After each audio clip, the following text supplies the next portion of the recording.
Hello there. It's been a little while. I'm assuming that phrase will become more apparent because it will then be even longer from me filming this to actually putting it up and you watching it. But yeah, so the last twit I did was like almost a month ago, and that's not good. And I've got quite a few things here to show you from this sort of in-between time. So, bearing that in mind, with how much I have sort of got to show you and how some of it can warrant its own video from the circumstances through which I came by it, I think that's what I'll do, and I'll split it in half. And today you get to look at sort of part one of this May catch-up, which is going out in June. Good timing. First up, I've got something that it's very worthy of using the title catch-up because it's a figure that's been around for a very long time, and it's really one that I should have owned a good while ago and just never happened because it was so expensive and hard to find, and I wasn't entirely sure if I wanted it. Courtesy of the Hun Bear on Twitter, my Hungarian contact you might say, I have finally got in my hands Universe 2.0 Hotshot. Look at him. Just look at it. Drink it in. Oh lordy, isn't it nice? Yes it is.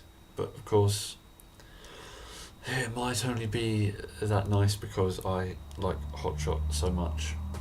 Like the original toy, you know, in a sort of objective viewpoint, this isn't very good. But to me it's excellent because it's like a superposable Hotshot that we never got. His head actually moves, it's on a ball joint, and it's got light piping, and you can actually see the back of his head if you get rid of all this kibble that just doesn't really sit anywhere good, and it doesn't clip and it doesn't stay, and you can't get it to look symmetrical, and it gets in the way of his shoulders when he moves. This is the new problem with this Hotshot, and mine's got a bit of a loose leg, but anyway, it's just so nice. I mean, a lot of the details are on there. There's a few that are missing. I would have liked the bits that almost look like guns on his wrists. But overall, it's Hotshot. It captures the look. I don't know where these stripes on his shoulders came from that would be on the top of the car, but there you go. It's an updated, nice, proper Hotshot figure, and it's like the new archetype of cool in my collection. And at the same time it's like a bit disappointing because the car mode doesn't really stay together at all, so that's another fault. And then you've got Jolt, who I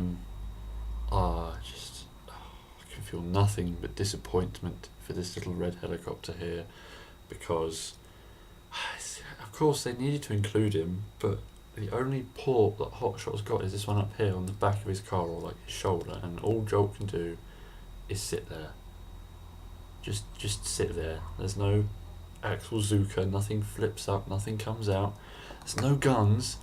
But of course, the Takara one would have had guns, and that's apparent by the fact that all the holes that the guns would go in are left on this mould, and you're just left thinking, oh, there should be guns here. Why are there no guns? And you can't give him guns because hands are only like 4mm big and not 5mm like everything else.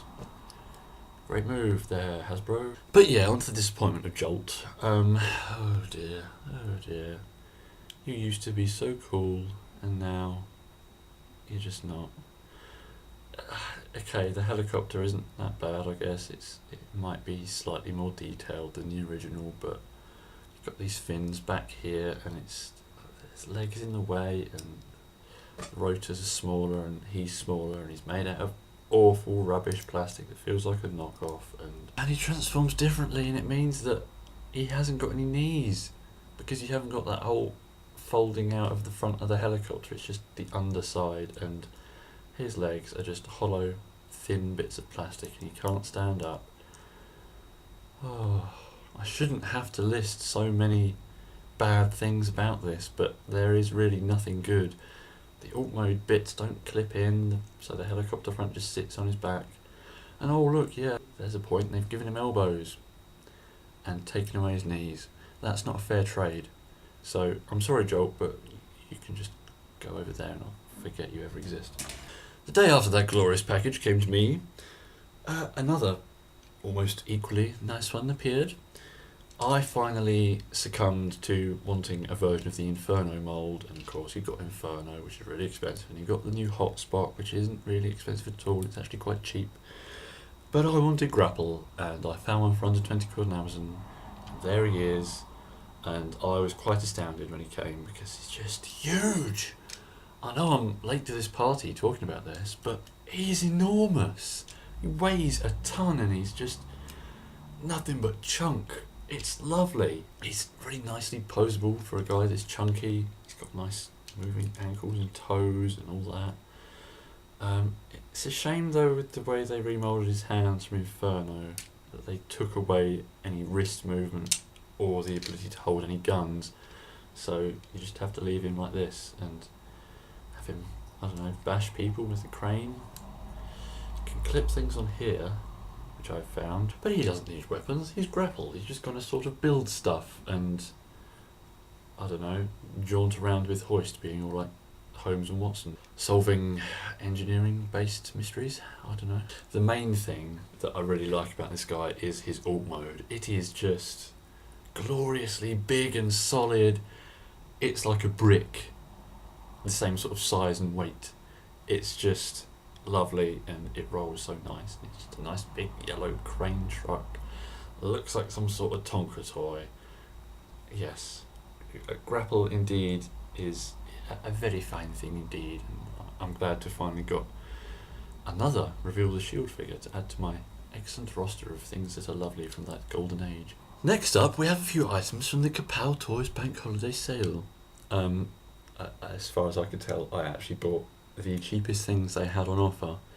Of course, it's a good deal, you know. But anyway, one of these cheap items, which was very good that it was cheap, because there was no way in hell I was going to pay $12.99 for these. I've got some data discs. I've got Frenzy. Frenzy is red. This is the red one. On the box it says he's called Frenzy. The argument is settled forevermore. He's pretty cool. It's just a sort of floppy humanoid robot here. He's got springs in, and you know, he auto converts and all that, and his hands can also reverse weapons, and there's really not a lot to talk about because all of his articulation, apart from his arms, is limited to just sprung bits. And yeah, it is good to have though, a nice good minion to just have with Soundwave. And I might get Rumble as well, I don't know if I can find them cheap, but you know, these things are just too expensive. Don't spend $12.99 on them. Of course he came with, the real reason I wanted that set, Rat-Bat. There's not enough bat transformers out there. I like bats. Yes, he's very light purple / pink bat. It's just the sort of laser beak one, remoulded it really heavily, but it's still nice. It's a little bat. He's got a little bat head with bat ears, and he's got bat feet at the back. I didn't give Laserbeak any feet, but anyway, yeah, Rat-Bat's nice too. I'm happy to have a good couple of data discs here, which are characters. You know, you don't really see Frenzy appear anymore these days, and when was the last time we had a Rat-Bat that wasn't an exclusive? So it's nice. But I suppose with that sort of little package I received from Kapow, those are the potatoes, this was the meat. I have myself my first Beast Hunters figure, which I ordered, and then minutes later found out that they actually came out in the UK finally, and I was like, oh. But I got them for $8.99. I'm not going to go picking up one of these for that price in Toys R Us. Yes, it's a Bumblebee. I'm not gonna start going down that road as like, oh, I've bought another Bumblebee, there's so many of them. There haven't actually been really recently, have there? And this guy is just insane, I've got to say. I didn't get the RID version of the Bumblebee mold because I got it as Hot Shot, and why would I want anything else? And so when, you know, the remold rolled round and I saw how insane it was, and I just thought, why not? I might as well get that as Bumblebee when it's covered in spikes and has loads of missiles and a crossbow. It is nice. It is. It's got to be said, this is a very fun figure. Beast Hunters looks like it's going to be a very fun line, but there's still not a lot of figures I want from it. it's like the remolds, they look cool in a sort of Mad Max post-apocalyptic kind of way. But the dragons, I mean, like, they're the only properly new molds, but they don't really look that good to me. They just look too simple. And it's got to be said, there's a lot of simple things going on with this guy as well. There isn't a lot of paint, there's a lot of just bare yellow plastic.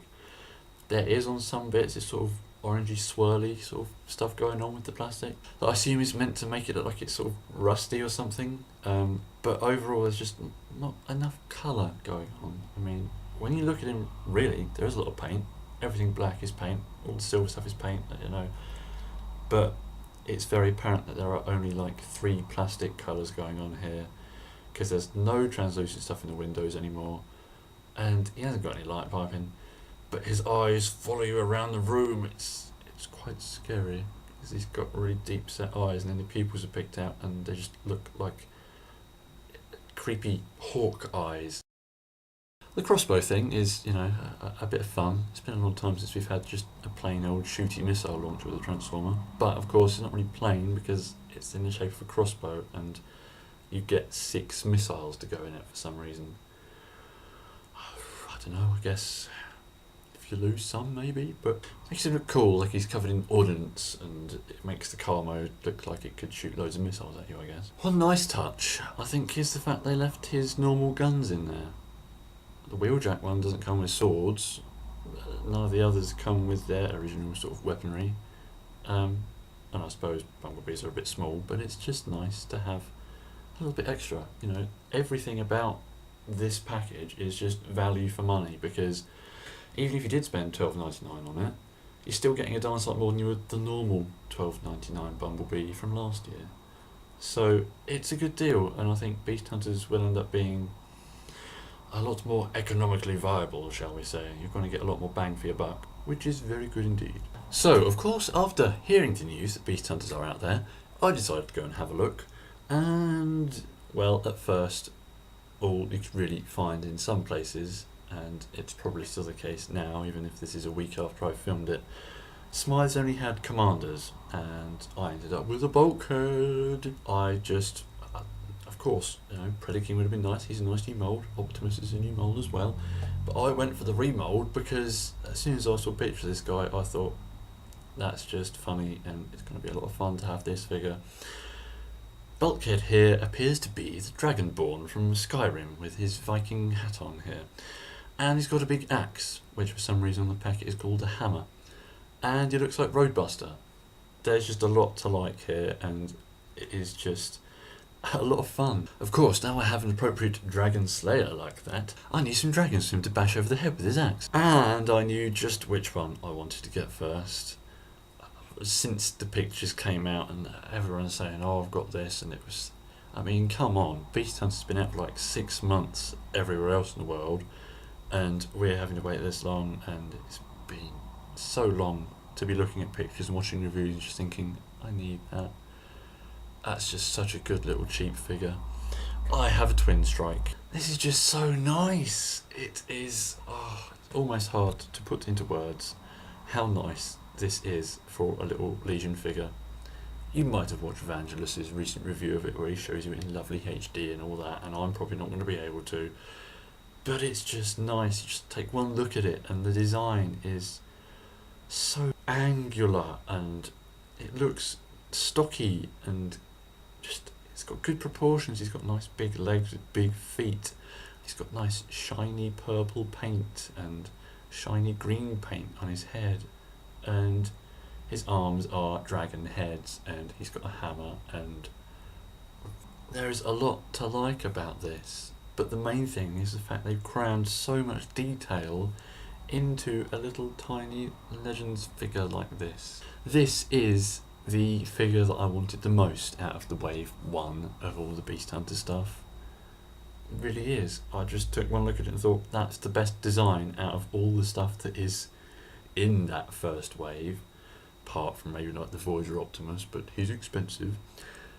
And it's so satisfying to spend the smallest amount of money you can on a Transformer in a shop these days and get something as nice as this. And of course he's going to be a combiner limb as well. Though I can't really see how he attaches to hunger. But for now, he's a very nice standalone figure, and I would very much look forward to making an Abominus because all of the Terracoms look pretty darn top notch. Apart from maybe Hunger himself. That's all the robots I'm going to be talking about for now. I do have some more, a little handful to sort of witter at you with in a further video because there's a little story and stuff like that behind it all. So all that's left to show you, I guess, is some new Iron Men, maybe? Smythes seem to have got loads more of those really obscure Iron Men, and they're all £3.50. So of course I'm there like, which one do I have? I don't know. I've got myself a Skywarp Iron Man, essentially. He's purple and he's translucent. It's really odd as an Iron Man, I've got to say. But it's a really cool figure. I think this is the Hypervelocity Iron Man mould.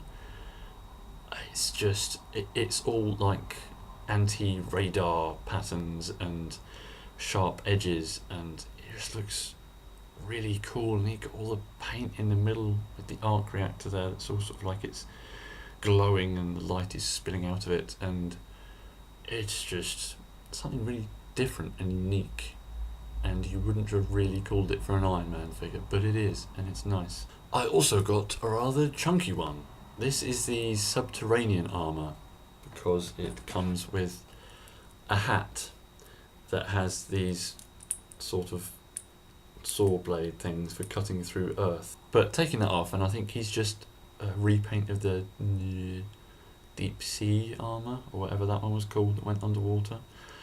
It's a nice mould. Again, it's a nice unique thing, and it's nice to have a bit of a chunkier Iron Man. It's got some cool details going on, but he is rather limited in the articulation department. And mine, for some reason, was really greasy as soon as I took it out of the packet. It's like it was covered in, I don't know, like machine shop coolant, which I suppose is appropriate for Iron Man, but it didn't feel right, and I'm not entirely sure it's completely dried out yet.